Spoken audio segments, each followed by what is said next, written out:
उज्जवल निकम साहब जुड़ रहे हैं मुंबई से इस वक्त। उज्जवल निकम साहब, बहुत बहुत स्वागत है आपका। जब भी आप किसी केस में आते हैं तो कुछ नया ले आते हैं और कुछ नई उम्मीद जगाते हैं, इसमें हम क्या माने?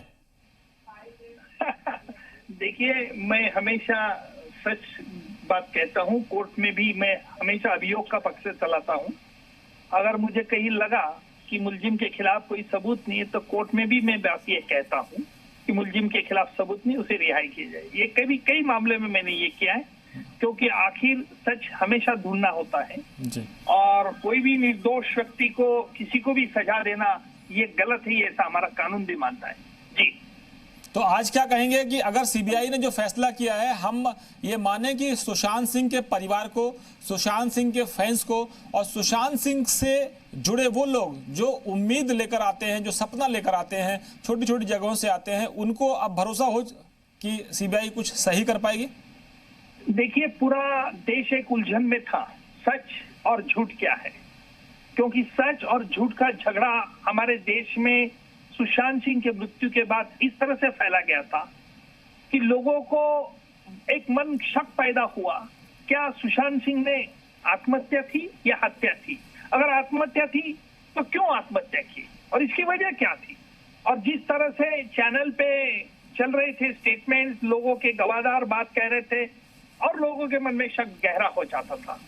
और जब बिहार के पुलिस खुलेआम बंबई पुलिस के आरोप कर रहे थे, बिहार के डीजीपी साहब पांडे साहब ने जिस तरह से मोर्चा ही संभाल लिया था कि भाई बंबई पुलिस को, महाराष्ट्र पुलिस को जिस प्रकार उन्होंने किया, इस प्रकार उनको उनकी बॉडी लैंग्वेज, उनका बॉडी टोन, इमोशनल लैंग्वेज, इस प्रकार से लोगों के मन में गहरा डाउट होते जा रहा था।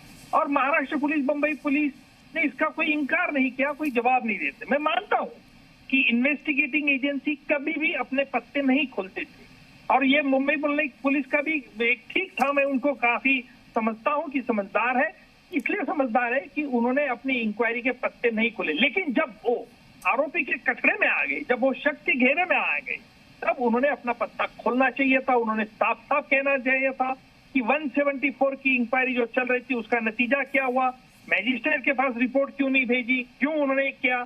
इस प्रकार उन्होंने कहीं वाच्यता नहीं किया। और इसी प्रकार से लोगों को लगता था कि सुशांत सिंह की आत्महत्या है या हत्या है, और आत्महत्या की तो क्यों वजह की। और इसलिए आज लोगों के जो सुशांत सिंह पे जो चाहते हैं, जिस पे प्यार करने वाले हैं, उनको लगा कि सुशांत सिंह के बारे में सच ढूंढना बहुत जरूरी है।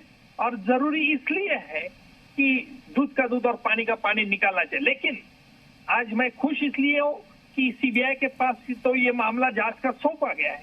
लेकिन कुछ लोग आरोप भी कर सकते हैं कि सीबीआई, सुप्रीम कोर्ट ने कहा है कि इट्स अ केज पैरेट, और कुछ लोग ऐसा आरोप भी कर सकते हैं कि सीबीआई पॉलिटिकल मोटिवेटेड हो सकती है।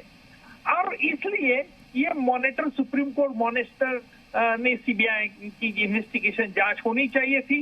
लेकिन ठीक है, अभी सीबीआई को भी बहुत चैलेंजेस है।